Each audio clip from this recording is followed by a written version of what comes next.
I'm Monsignor Landry, National Director of the Pontifical Mission Societies. It's August 4th, the feast of the patron saint of parish priests, St. John Vianney, the spiritual director of the foundress of the Society for the Propagation of the Faith, Blessed Pauline Jericho. We'll come back to him in a second. In the Gospel today, Jesus works the miracle of the multiplication of 5 loaves and 2 fish to feed a vast multitude of 5,000 men, 5,000 women, probably 15 to 20,000 kids.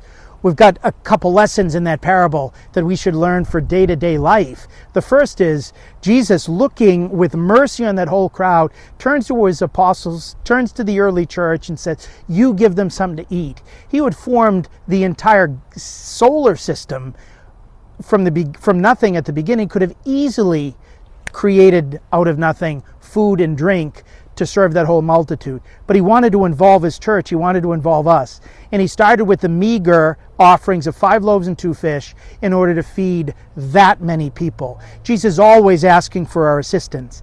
And at the end he says, collect the fragments. And they collected not 11, not 13, not 5,000, but exactly 12 wicker baskets, so that every one of the apostles would know and never be able to forget what Jesus himself had done with their contribution. Today, as we remember missionaries, we recall that each of us is called to participate in the great feast Jesus is trying to set for the world. And he wants each of us to remember that if we do it, rather than losing what we have, we're going to gain so much more.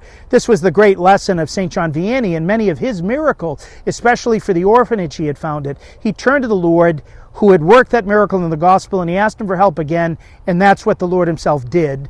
And St. John Vianney preached often that the miracle of the multiplication of the loaves and fish leads to the miracle of the Eucharist. And we're supposed to have confidence that the Lord wants our participation in that great feast. That's why we start not just with grain and grapes, but bread and wine, the fruit of the earth and fruit of the vine, like these vines, in the work of our human hands.